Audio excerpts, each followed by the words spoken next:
I remember I put in the book at the hospice that I could not have wished for a better granddad, I could not have bought a better granddad.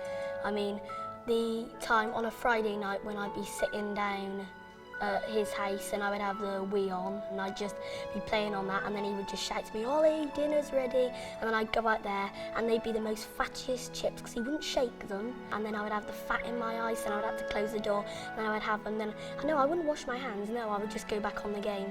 When I was smaller, he used to actually put very milky tea in my beaker cup, and then I used to sit on his lap and he used to give me this tea. So I sort of thank him for giving me my tea addiction now.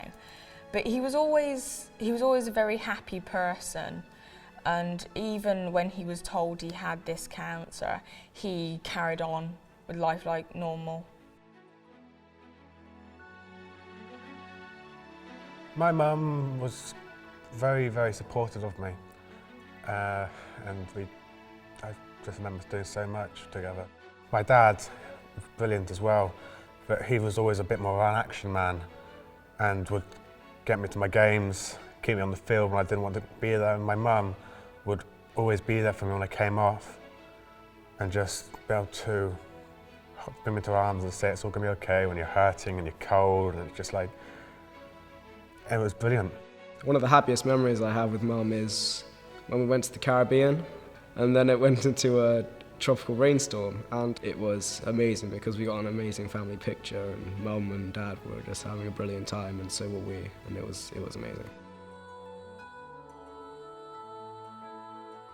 And we had a routine. If I took the dog for a walk, he let me have an ice cream.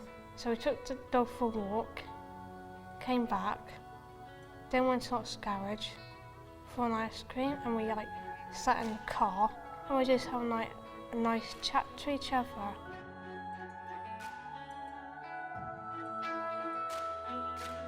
I used to play little pranks on her, she'd be washing the dishes, and I'd creep up behind her and just go, "Ah!" And then she'd just jump and she'd turn around and just go, "Oh, you idiot," but in a laughing sort of way.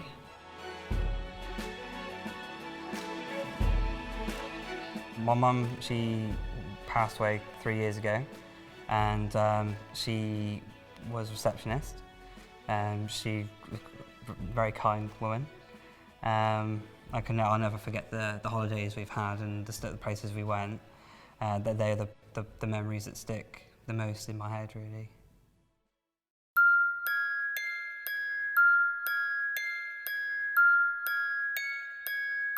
Mum's always loved horse riding, and my friend's mum, who owned a few horses in Wales, offered to take Mum riding on the beach. I was heading off to Outward Bound in Abu Dhabi, and my mum made me promise that I'd keep myself safe and I'd be back.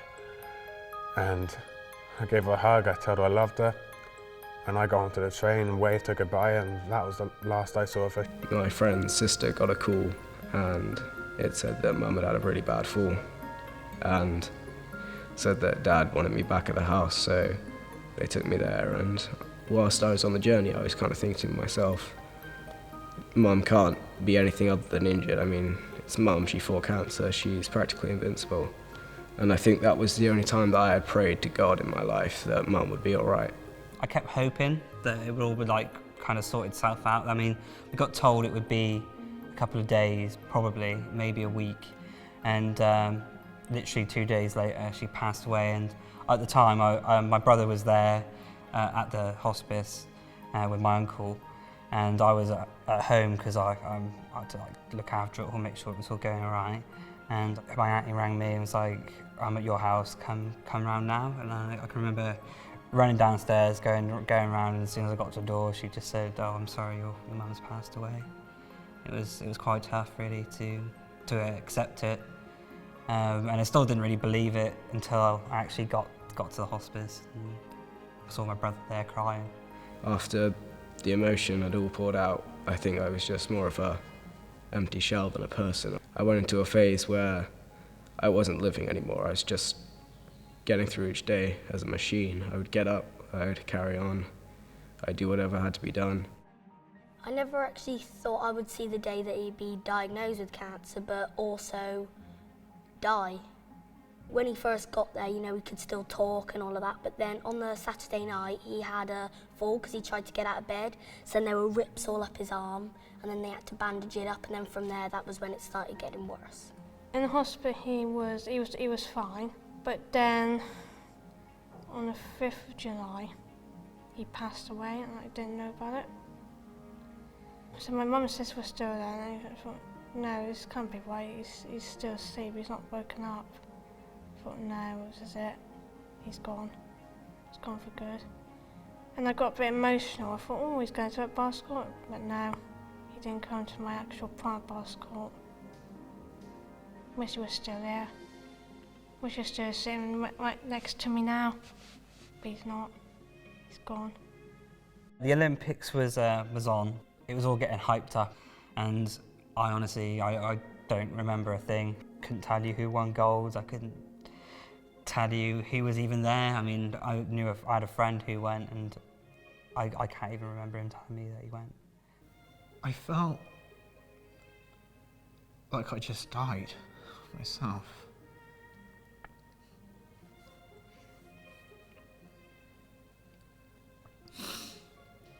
And then I think that's when the realization hit me that this is not a dream. You're not in a coma. This is really happening. And I just felt like I just shut down.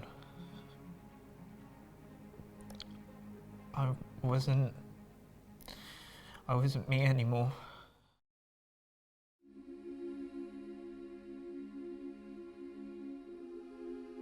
At the funeral, I didn't actually cry because all I was thinking was happy memories. And then the song that was played out, and we actually got it played twice by the funeral service, was "Oh What a Night" by the Four Seasons. So that was my song, and I went by the coffin and I just sang it to him because I didn't think it was a funeral. I thought it was a celebration of his life. Appreciating someone while they're there is a big thing because that you can do things with them, and my granddad always came on holidays, so especially now I appreciate him for being there and everything because I had those times with him, which I really liked.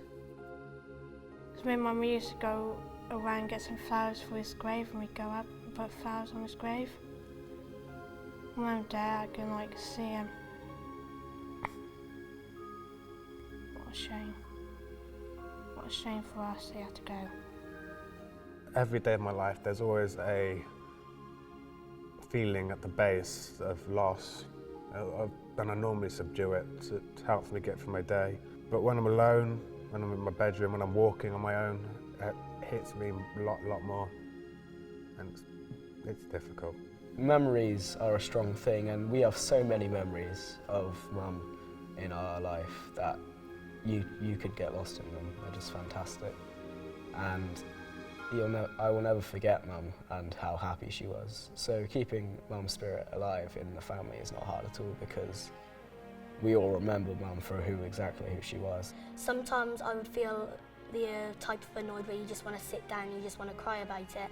Then other times I just felt like I could just stand up and just hit the closest thing to me and push everything over and smash everything, but that wouldn't have made me feel any better. At times in the morning I would wake up and my day would be normal, nothing's changed, and then it hit me that she's not there. I go downstairs and there's Henry, there's Dad, but there's no Mum. Because when he's up in the sky, he can see me all the time, saying that's my girl. Because every time we walk the dog, we have these white butterflies coming down. I thought, oh, that's Dad saying hello. That makes me very happy, saying hello to me.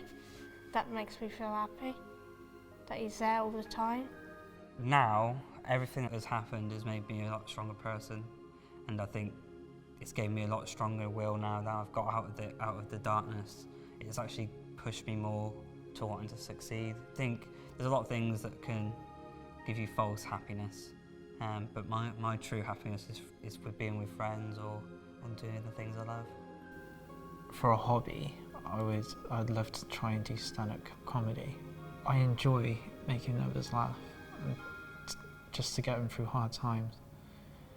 And I guess I would like to in my own way, help people in that way. My mum's always there, always pushed me to go the extra mile to get the next grade up. Mum will always be holding that target to aim for. And I always want to hit it because that's what I wanted me to.